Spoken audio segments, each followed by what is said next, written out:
Avoir un boulot qui n'a pas de sens, pour moi, c'est impossible. Le plus grand besoin que j'ai dans mon travail, c'est celui-là. C'est d'avoir du sens, c'est d'être capable de me projeter, c'est de me battre pour un truc qui est plus grand que moi. Et si j'ai pas ça dans mon boulot, je peux pas bosser. C'est vrai que la question du sens au travail, je ne me la pose pas tant que je suis bien dans mon job. Et à partir du moment où je sens que quelque chose ne fonctionne pas, et en général c'est tout de suite, c'est dès le début, là je me pose cette question. Est-ce qu'effectivement il y a un sens à mon travail? Est-ce que je suis au bon endroit? Qu'est-ce que je fais là? Alors le sens au travail pour moi est le fait de s'épanouir dans son travail et est étroitement lié aux valeurs et à la notion de se rendre utile pour l'être vivant en ce qui me concerne, mais ça peut être le sens au travail est propre à chacun.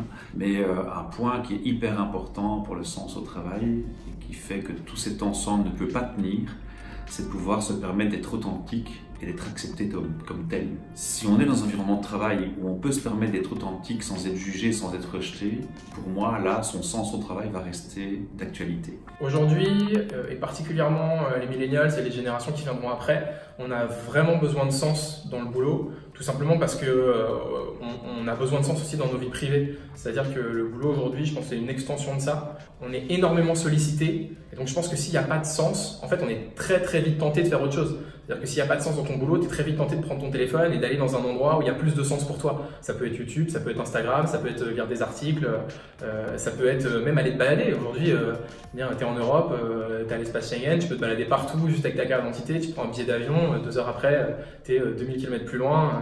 Et donc, pour avoir envie de se mettre dans un job, il faut l'aimer. Et s'il n'y a pas de sens dans ce travail, c'est très compliqué d'aimer un job. Moi, je n'ai pas réussi à trouver du sens au travail avec un emploi. J'ai très vite réalisé que si je veux avoir du sens au travail et être aligné avec mes valeurs, je dois, à un moment donné, faire des choix. Soit je renonce, et je ne veux pas renoncer, soit je fais de la complémentarité. Donc je cumule des activités pour avoir ce que je cherche, et donc ce sens global au travail. Et il se répartit entre 3 activités. Donc j'ai une ASBL, j'ai un emploi, et j'ai ma propre activité d'indépendant. Et donc les 3 ensemble me permettent d'avoir du sens et des valeurs alignées.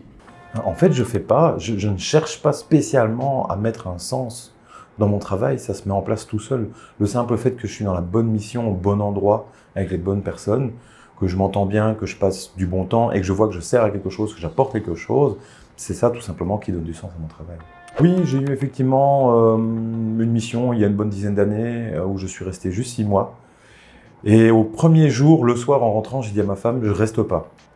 Je regarde un autre boulot, mais je reste pas. Ça me plaît pas, j'aime pas l'ambiance, j'ai pas été spécialement bien reçu, je sais pas ce que je dois faire, je comprends même pas ma mission, ça va pas le faire. Et effectivement, je me suis dit quand même le lendemain, bon, je vais quand même prendre un peu sur moi et je vais essayer quand même, on va voir. Eh ben non, ça allait pas. Donc j'ai duré comme ça 3 mois, puis après je me suis vraiment décidé à chercher ailleurs. Le premier challenge, c'est de savoir qui on est soi et de bien se connaître. Et quand on se connaît bien et qu'on sait qui on est soi, on peut commencer à formuler ce qu'on appelle des attentes. Des attentes par rapport à ce qu'on veut pour soi-même, mais par rapport à ce qu'on veut aussi de la part de l'employeur. Ça va dans les 2 sens. Un bon engagement, un bon recrutement, c'est un win-win. Ce n'est pas que la société qui a trouvé la bonne personne, ou ce n'est pas que l'employé, enfin le nouvel employé qui a trouvé la bonne société. C'est simplement le fait que les 2 sont tombés ensemble au bon moment, sur la bonne mission. Et là, ça va fonctionner. C'est comme un mariage, c'est quand on se marie, on fait une promesse.